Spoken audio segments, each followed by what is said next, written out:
The RPG round left the tube at 11:47 hours and sealed the fate of everyone aboard the low-profile vessel before the propellant had finished burning. Not because it hit anything, it missed the MH-60R by 60 meters. What it did was convert a counter-narcotics interdiction into a use-of-force scenario under a completely different set of rules of engagement.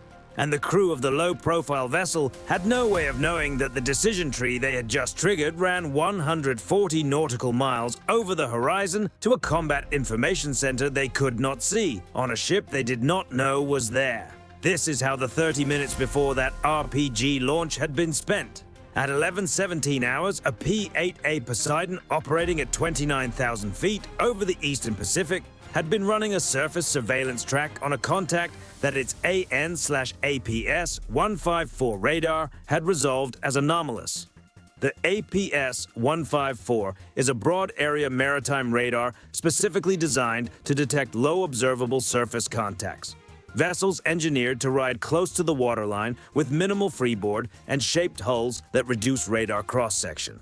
The contact it had found was moving at 47 knots on a heading, consistent with a transit from a known production area coastal point toward a deep water transfer zone, at an altitude above the waterline measured in inches rather than feet. Low-profile vessels of this category, fiberglass composite construction, twin or quad outboard engine configuration, painted dark blue or gray to reduce optical contrast against the sea surface, represent the current engineering apex of narco-maritime smuggling technology.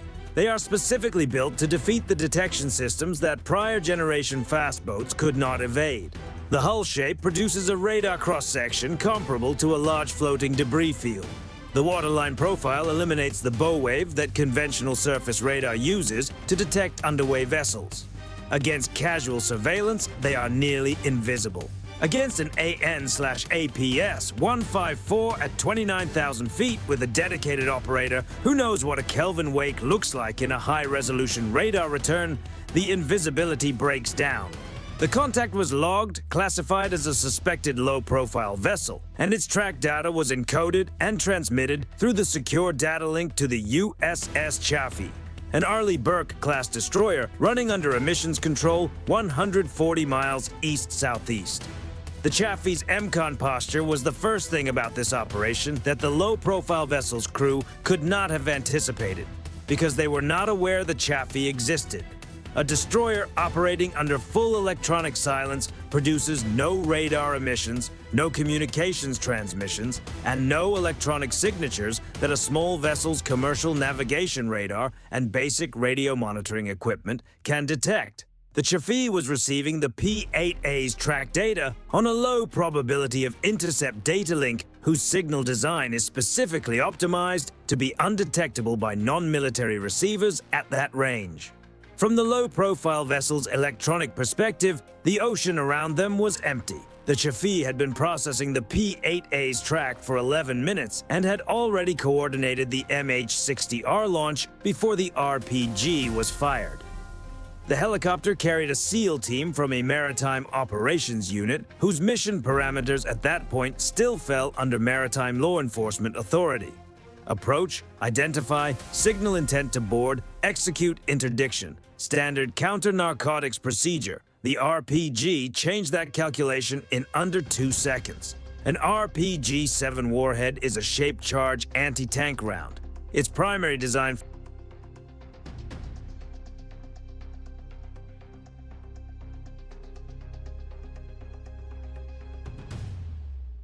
function is penetrating armored vehicle steel. Directed at a helicopter, it functions as a contact detonation explosive with a lethal fragment radius sufficient to destroy the airframe and kill the crew. Firing one at a U.S. Navy asset in international waters is not a tactical decision that fits into any legal or procedural framework that maritime law enforcement authority covers. It is an attack on U.S. military personnel. The MH-60R's pilot response was immediate and appeared from the low-profile vessel's perspective to be a retreat. The helicopter climbed and banked away at speed, presenting a shrinking silhouette against the sky. From the deck of the low-profile vessel, if anyone aboard was thinking analytically in that moment, this looked like the deterrent working. The helicopter was leaving. It was not leaving. It was repositioning to a hover at 200 feet, 800 meters off the vessel's port beam, where its crew could maintain observation while the Chaffee's electronic warfare officer completed the next phase of the engagement. The Chaffee's AN/SLQ-32 electronic warfare system does not jam in the broadband sense that the word jamming typically implies, saturating a frequency range with noise that overwhelms receivers. That approach is immediately identifiable as electronic warfare and produces a predictable response. The target knows it is being jammed, knows the direction of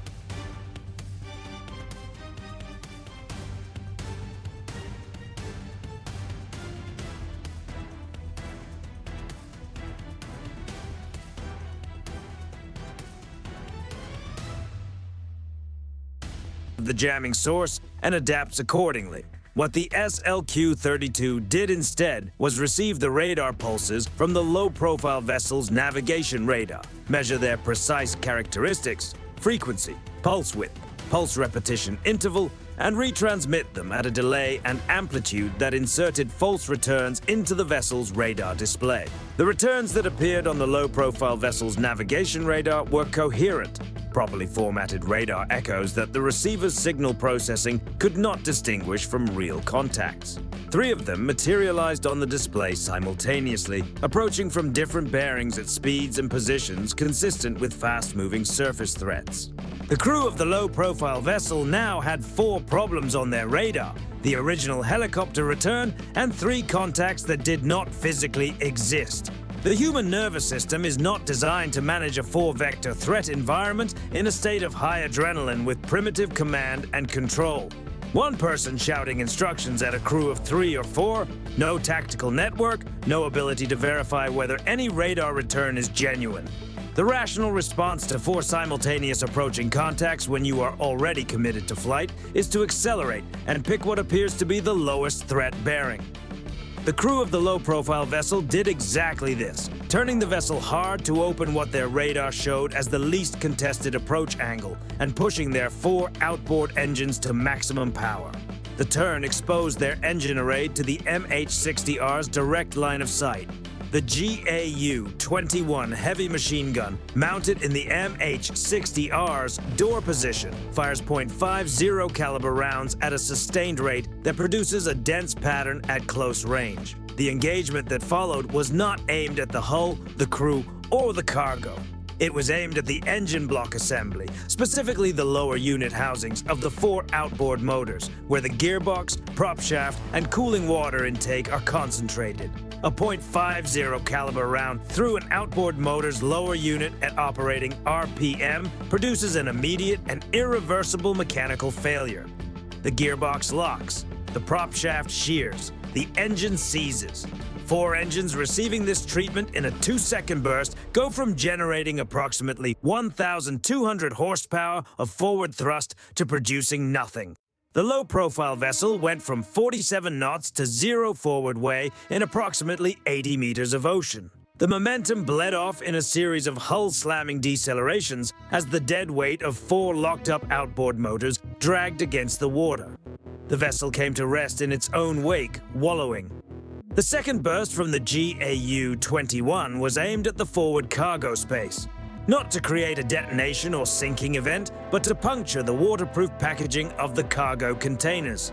The U.S. Navy's interdiction doctrine explicitly avoids creating conditions that result in the complete loss of a vessel, not out of concern for the vessel, but because a sunk boat provides no evidence, no chain of custody, and no intelligence product. A floating, disabled boat with punctured cargo that is now contaminated and unrecoverable provides all 3. The cocaine cargo aboard a low-profile vessel running a Pacific route represents a wholesale value in the range of $50 to $80 million. Punctured and seawater contaminated, it represents 0. The The cargo was neutralized as an economic asset without destroying the evidence that documented its existence.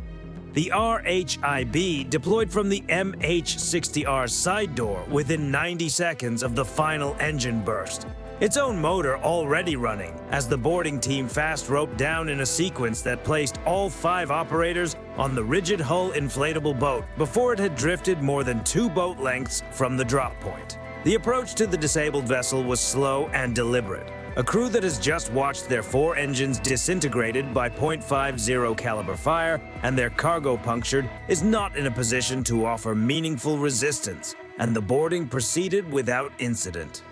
What the boarding team recovered was the standard inventory of a mid-tier trafficking operation: baled cocaine packages in quantities consistent with the P-8A's original cargo estimate, encrypted satellite communication equipment for coordination with shore-based handlers, navigation tablets with preloaded waypoints identifying the transfer rendezvous location, and personal identification documents for the crew. All of it was bagged, tagged, and documented in the sequence that preserves chain of custody integrity for prosecution. The crew were secured and transferred to the MH-60R for transport to the Chaffee. The intelligence product from the communication equipment was exploited within 6 hours. The encrypted satellite communicator carried a contact list and message history that, once the encryption was broken by NSA-affiliated technical teams, yielded the shoreside coordinator's contact details, the transfer vessel's identification, and the receiving point for the shipment on the receiving end. That information was passed to DEA liaisons and to partner nation law enforcement agencies in the destination country within 24 hours. The interdiction that appeared on the surface to be the end of one operation was, in the intelligence processing chain, the beginning of 3 more. The strategic accounting of this engagement looks like a straightforward win on every metric. A $60 to $80 million drug shipment destroyed, a crew in custody, an intelligence package that generated follow-on leads, a use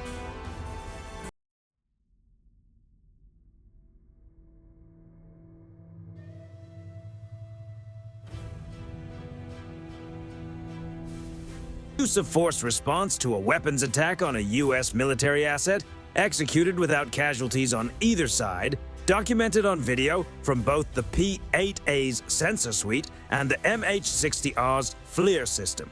The more interesting analysis sits one level deeper. The low-profile vessel's crew made a specific decision that sealed their outcome. They fired the RPG. Before that round left the tube, the operation was a maritime law enforcement action with a prescribed set of constraints. After it, the Chaffee's electronic warfare capability, the MH-60R's weapons systems, and the SEAL team's authority to use force were all available in a different configuration. The RPG was an attempt to deter. It functioned as the trigger that removed deterrence as a viable outcome. This is the tactical miscalculation that defines the entire engagement. The crew of the low-profile vessel was trying to manage a threat they could partially see. One helicopter, without any awareness of the architecture behind it. They fired at a helicopter. They did not know they were also firing at a data link to a destroyer 140 miles away. At a P-8A's sensor record that was already building the prosecutorial case, and at the rules of engagement structure that had until that moment constrained what was coming for them. The network they could not see was the one that mattered. Here is the question worth placing in front of anyone who follows counter-narcotics operations seriously. The low-profile vessel design philosophy, minimal radar cross-section, low freeboard, high speed, is a direct engineering response to the previous generation of detection capability. The current P-8A/APS-154 combination defeats it at detection. The next generation of low observable surface vessel, potentially incorporating radar-absorbent materials on the hull, wave-piercing underwater profiles that reduce Kelvin wake generation, and diesel-electric hybrid propulsion that eliminates the outboard engine acoustic and thermal signature, represents the next iteration of this design competition. At what point does the detection architecture need to upgrade to maintain the margin it demonstrated in this engagement? And what does that upgrade look like in terms of sensor investment versus the $2 million per vessel the trafficking organizations are spending on the next generation hull? Leave your analysis below.